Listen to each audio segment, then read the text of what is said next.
didn't think things could get any better. Today they have, because today's Ask the Expert is Paul Butler.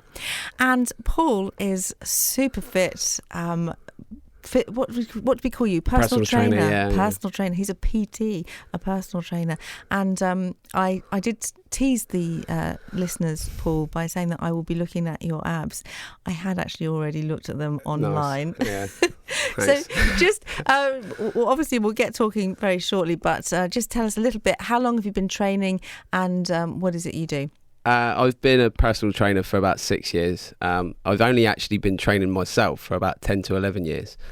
It's literally because I had a little girl and I didn't want to I wanted to be there for her as long as I could. So I started running and looking into fitness and health and fitness. And then from there, I wanted to help people. So, it became a bit of a no-brainer to go into the industry as a personal trainer. Okay. And of course, what makes you different, and we'll talk about this very shortly, is that when you were teeny tiny, you were given just weeks to live and diagnosed with a form of cystic fibrosis. Yeah. It's they basically didn't know what was wrong with me at that point. One doctor, I think, stood me up and said, I think he may have cystic fibrosis. So they did treat me for that, and my parents were told I wouldn't live into my 20s and I'd never father children. Which, for when I was younger, was always a bit difficult. I couldn't really keep up with anyone, keep up with my peers or anything like that at school. So I hated PE and games and stuff like that. But because of medical advances and what the hospital sort of say, and they say jump, I say how high sort of thing, I just had to get fit and healthy sort of thing. So that's how I sort of moved into sort of that sort of fitness regime. Well, Paul, you are the picture of virility, let me just say.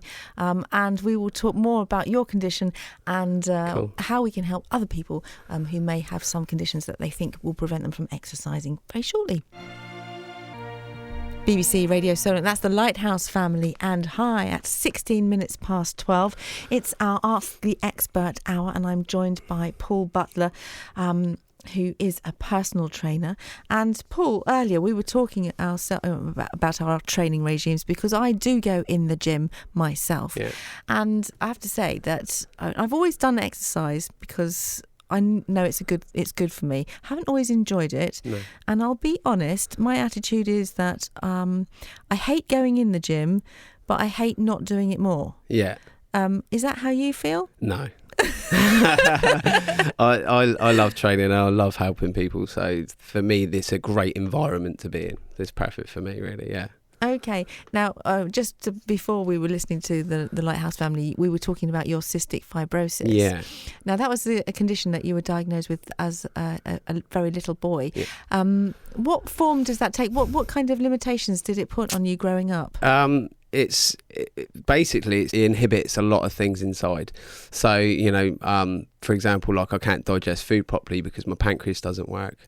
My lungs are really saturated with mucus and things like that, so I have to shift that as best I can. You got vitamin deficiencies, anything from that. There's lots of things that are dehydrated, basically. So inside, we don't utilise salt properly. So there's not enough sodium and water going through the body and helping things move around. So lots of things are blocked up. So, I've always been on about 30 to 34 tablets a day.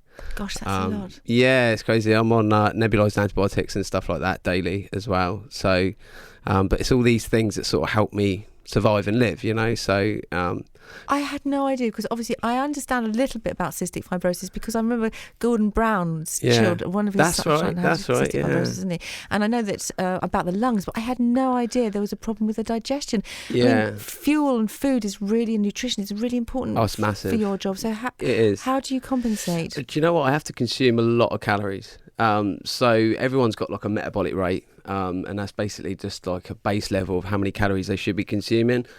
And then from there, you would work out a total daily energy expenditure. If you trained and stuff like that and you're active, you would need to increase your calories even more so. For me, I'd have to add probably another 500 to 1,000 calories onto that and take enzymes every time I eat. So every time I eat, I would take 6 to 7 tablets just for me to digest it properly.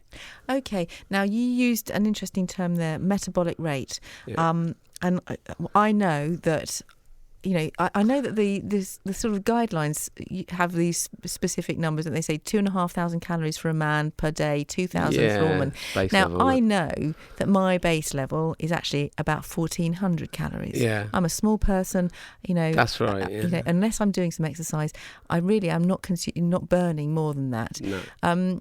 Do you think we're all overeating, aren't we, and under-exercising? Definitely under-exercising. Sometimes it all depends what your goals are, really. If you want to build lean tissue, you can't build something out of nothing, so you would need to eat.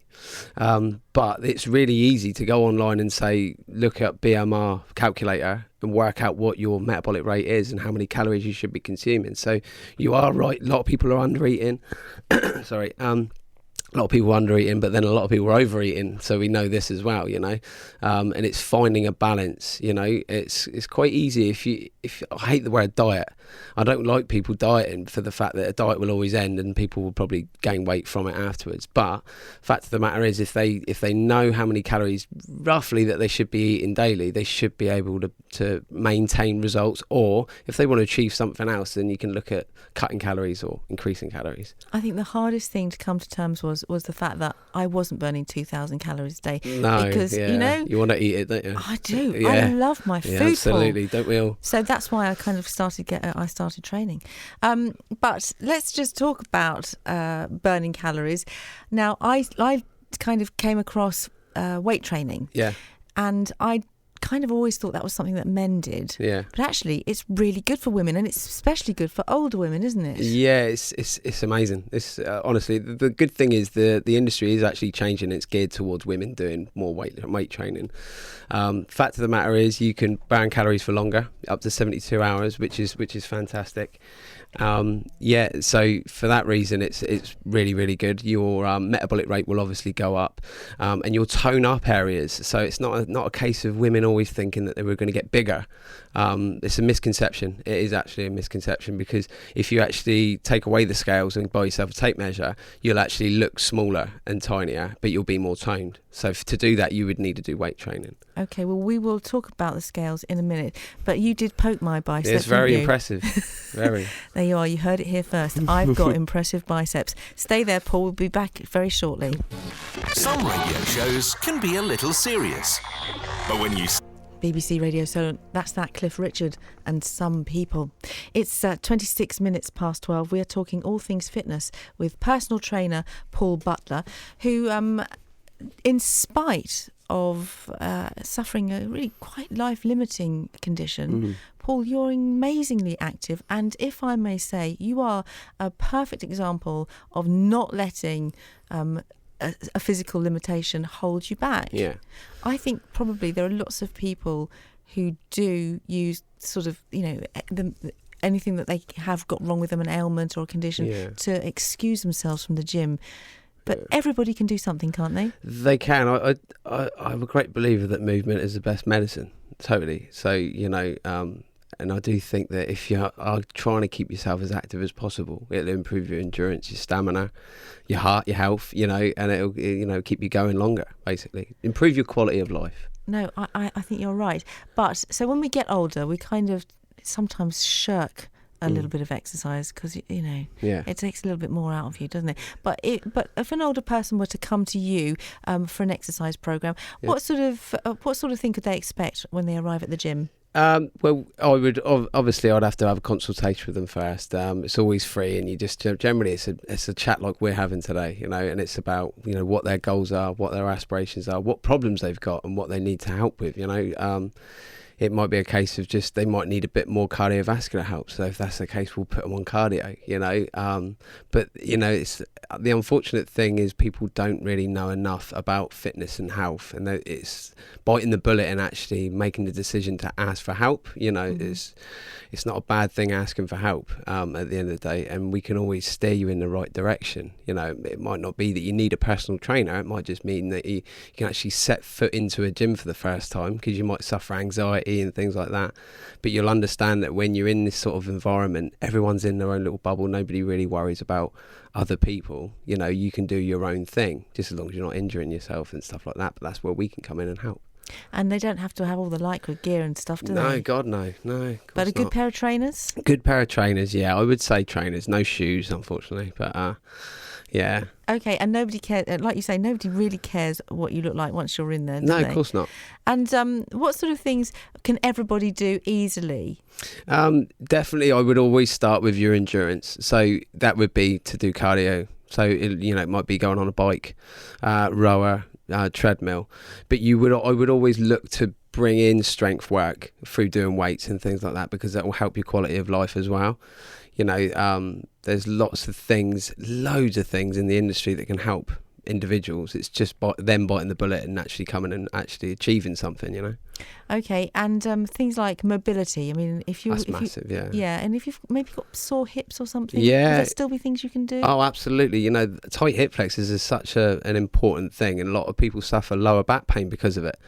That's definitely a big thing. I get a lot of clients saying they've got lower back pain, and a lot of it can be mental illness, but a lot of it can be through tight glutes. It could be bad hip flexors. It could be a pelvic tilt. Loads of these different things that we can help with, and it could be through stretching, mobility work, and that type of stuff. Well, I know that Bruce Forsyth, R.I.P. Bruce, was a big fan of stretching. He did stretches every single day. And look at how mobile he was. Yes. Paul, stay there. We'll just do a few bits of furniture and then we'll be back shortly.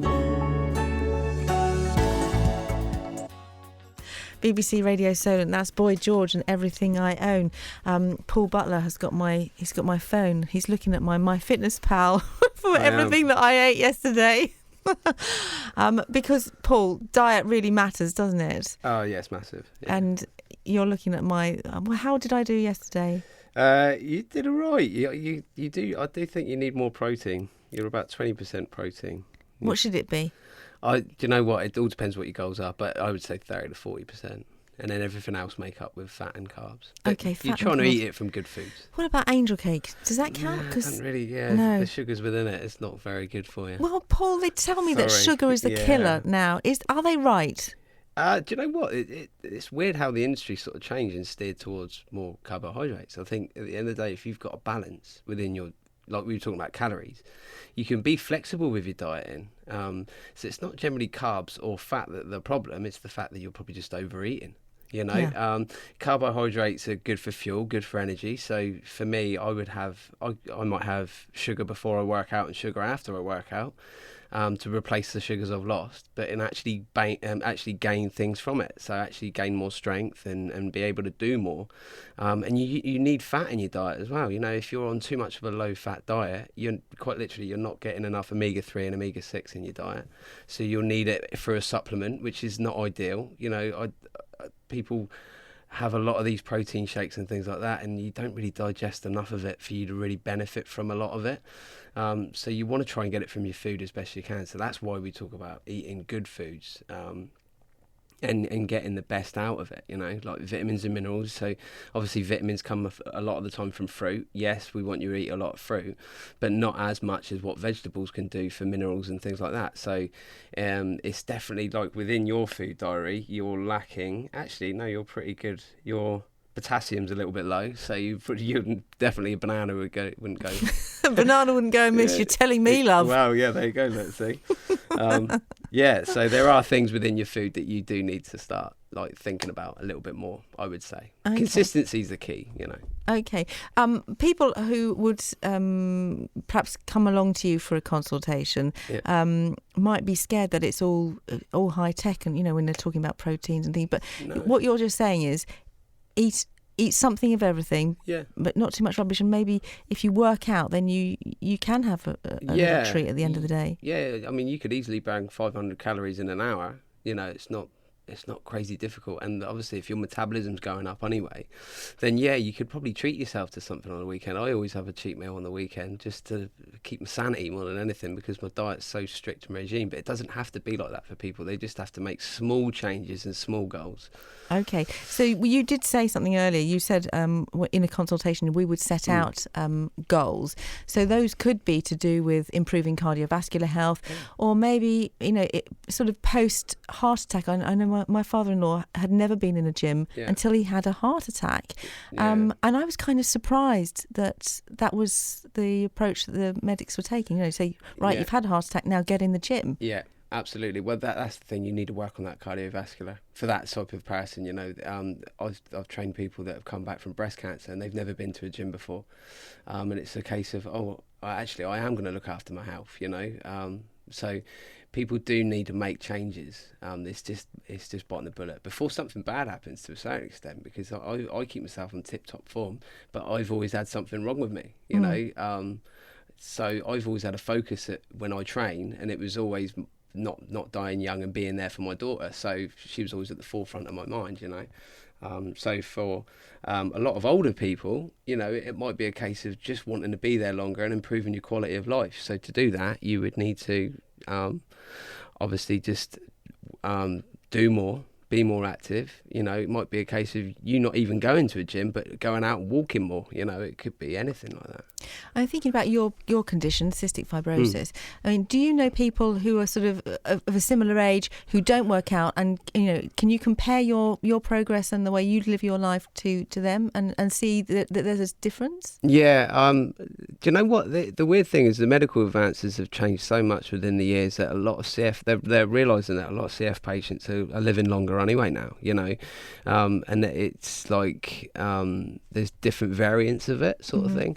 So my aim was always to help CF patients, but unfortunately because of cross-contamination we can't be in like close contact, so one-on-one would be out of the question. But I'm looking at doing online training for CF patients, so I can help. I've got a broad audience. I can look at training people from across the world.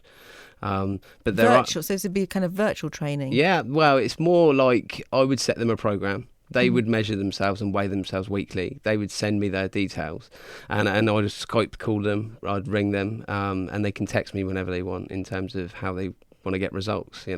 Online training is a thing for the future because everyone's through social media and texting, and it seems to be the thing that people can't talk to each other one-to-one, and people are scared to go into the gym, so it could be a case of doing stuff at home. Yeah, well, I do. I've told you, I turned my conservatory into a little gym because I could not get to the classes regularly enough. And so we now have the conserva gym in our house, which is a great upset to the cats because they used to quite like sunning themselves in there. And just thinking as well, when we were talking about goals, we talked about your abs. And these were the things that I was very impressed with when I looked at your website. Right. Looking at achieving abs, can anyone get them? Yeah, do you know what? A lot of the time it's covered by a layer of fat, so you've always got abdominals. I do ab work, but I do it more for functional reasons, in the sense it will help my squat, it will help my deadlift, and vice versa. It will help my abs if I do deadlifts and squats and stuff like that. So, improving your core stability is really important. So I would say you don't have to do 1,000 sit-ups. It's not the case. It's more about doing things like planks and transverse abdominal work and erector spinae work, and work on your whole body. The process of elimination is such a good thing with training. Work every muscle as best you can within a week, and then your abs will shine through. I think it's just a sign of being healthy more than anything. Well, your abs were shining at me earlier, I have to say. And now Sue has texted in. She says, "Hi Sam, we're talking about personal trainers, but how much can they cost?" Well, I charge £30 to £45 a session, depending on the time, their goals, how many they're booking, and things like that. So. Okay, so we're looking at £30 an hour as a base minimum. Yeah, minimum, yeah. Okay, and then we've got another question here that says, "Hi Sam, what about bone density? Is that important to know before you go crazy in the gym? What if you've got maybe osteoporosis or something like that?" Do you know what? I've got bad bone density because of CF. So, but the great thing is it's actually improved since I've done weight training. I used to have to take a tablet once a week and stand. It was a bit of a crazy tablet because I used to have to drink it with a pint of water and stand up for 30 minutes. But now I don't take that drug. I don't know, it's a bit weird, but I don't take that drug anymore because of the fact that my bone density has improved over the years, but only over recent years because I've done weight training.